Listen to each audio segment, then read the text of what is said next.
Bienvenue, mesdames et messieurs, à ces bulletins d'information. Affaire Salomon Idi Kalonda, cadre d'ensemble pour la République de Moïse Katumbi. Le service spécialisé des forces armées de la République ont, dans une communication rendue publique le lundi 5 juin, retenu 3 griefs contre lui, à savoir l'incitation de militaires à commettre des actes contraires au devoir et à la discipline, la détention illégale d'armes et de munitions de guerre et atteinte à la sûreté intérieure de l'État. Les détails dans ces commentaires de Ranta Louyela. Le service de renseignement militaire ont communiqué ce lundi 5 juin sur le cas de Salomon Idi Kalonda, arrêté le 30 mai dernier et détenu dans le locaux de la DEMIAP. Le conseiller spécial de Moïse Katumbi est d'abord accusé de détenir une arme à feu. Le 20 mai, lors de la manifestation de l'opposition, M. Salomon Kalonda Idi Dela était porteur d'une arme à feu. Cet effet militaire était tombé en plein échauffourée avec les éléments de la police qui l'ont rapidement ramassé et saisi. Il s'agit d'un pistolet 9 mm, disent les services de sécurité dans une communication lue par le lieutenant-colonel Kangoli Ngoli Patrick, conseiller juridique de l'état-major des renseignements militaires. Kalonda est ensuite accusé de vouloir renverser le pouvoir en place en République démocratique du Congo par tout le moyen et y installer un ressortissant katangais. Selon les informations recueillies sur son téléphone, M. Salomon Idi Kalonda Dela était en contact permanent et fructueux avec les officiers du mouvement terroriste M23 RDF, ajoutent les renseignements militaires. L'accusé était, selon le service de sécurité, sécurisé sans autorisation par des éléments de la force armée de la République démocratique du Congo qui sont armés, dont un major est cité parmi les personnes qui les sécurisaient. Les majors étaient chargés d'acquérir les armes de guerre au profit de Salomon Idi Kalonda Dela. L'armée charge aussi le conseil de Katumbi de conjurer avec les officiers de l'armée rwandaise pour renverser les pouvoirs à Kinshasa. Elle cite dans la foulée le général Karouté Roi Patrick, le général Ruki, le général Alex Ekarega, ainsi que l'ancien ambassadeur du Rwanda en RDC, Vincent Karega, mais aussi le major Ngezi Fred, présenté comme assistant de Sultani Makenga, qui est le chef de la branche armée du mouvement terroriste M23 RDF. Pour rappel, Salomon Kalonda Idi Dela a été arrêté le 30 mai dernier au tarmac de l'aéroport d'Njili alors qu'il s'apprêtait à regagner Lubumbashi avec Moïse Katumbi et toute l'équipe du parti Ensemble pour la République après un séjour d'un mois à Kinshasa où des manifestations de l'opposition ont été organisées. Plusieurs voix au sein de l'opposition dénoncent cette arrestation qualifiée de politique à l'approche des élections prévues le 20 décembre 2023. Une brève dans ces bulletins d'information. D'après les députés, Paulin Odiane, délégué du parti Ensemble pour la République et membre de la commission spéciale instituée pour auditionner Daniel Safou.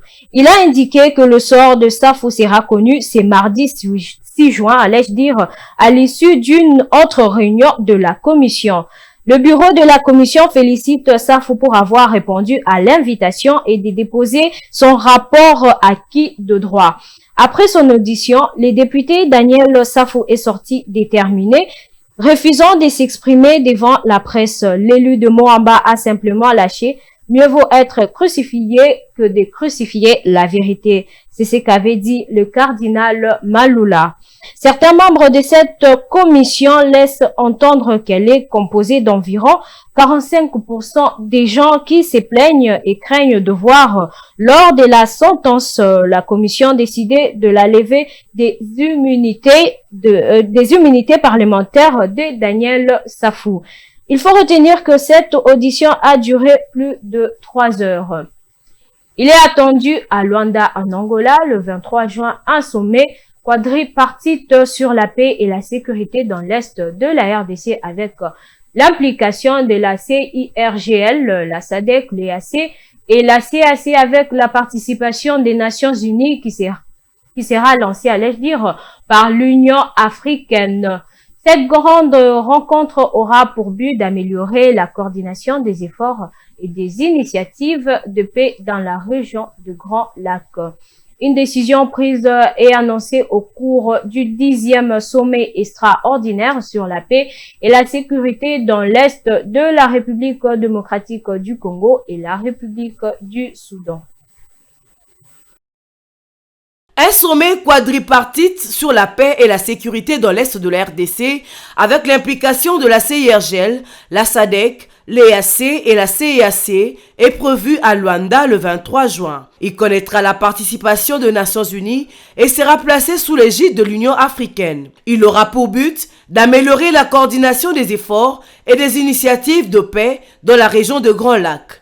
La décision a été annoncée samedi dernier au cours du 10e sommet extraordinaire sur la paix et la sécurité dans la région Est de la République démocratique du Congo et de la République du Soudan. Les dirigeants de la région ont constaté que les progrès ont été réalisés, mais pas suffisamment. Ainsi, ils ont réaffirmé la nécessité urgente de renforcer la coordination ainsi que l'opérationnalisation du cadre pour la surveillance et l'évaluation de la mise en œuvre du cessez-le-feu et du retrait du M23 des territoires occupés. Le sommet a exhorté le M23 à accélérer le retrait de positions et territoires occupés et à donner la priorité au processus de cantonnement ainsi que la nécessité de rétablir l'autorité de l'État dans les zones désoccupées. Il n'y a que la RDC et la RCA qui étaient représentés par leur président. Il faut aussi noter la forte présence de la communauté régionale et internationale, représentée par Moussa Faki Mahamat, président de la Commission de l'Union africaine,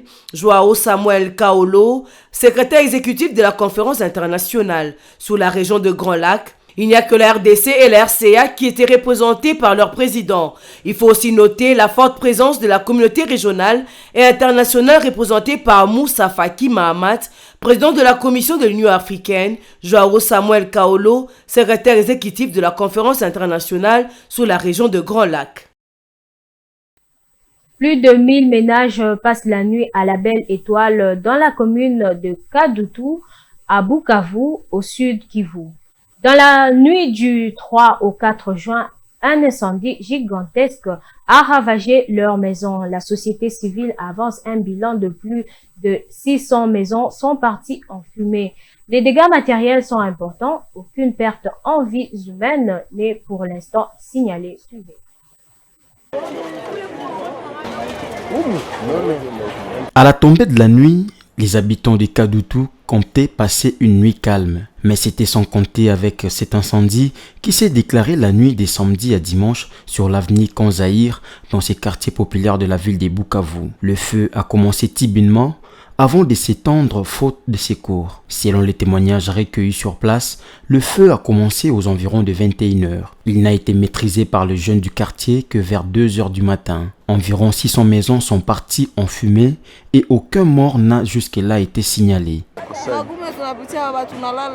Nos maisons ont été calcinées depuis hier à 20h jusqu'à 2h.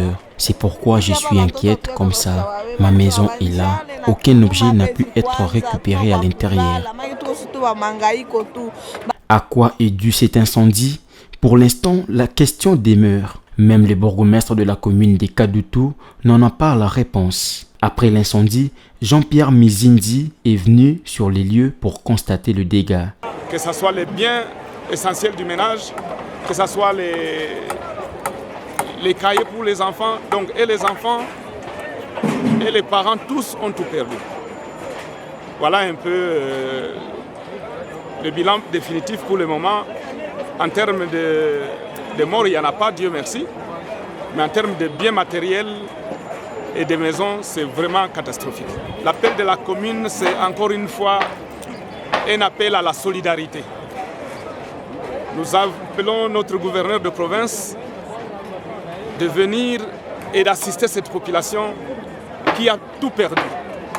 Déjà, ils vont manquer d'eau. Nous sommes dans une période où il y a le choléra dans notre commune. Et maintenant, tous ces ménages n'ont plus accès à l'eau. Ils n'ont pas accès à la nourriture parce que tout leur stock a été décimé dans ce feu. Cet incendie pose encore et toujours le problème de gestion des services anti-incendie. Si les secours étaient intervenus à temps, le dégât pouvait probablement être limité. Mesdames et messieurs, c'est déjà à la fin de ces bulletins. Je vous dis à très bientôt sur Mandiko Télévision.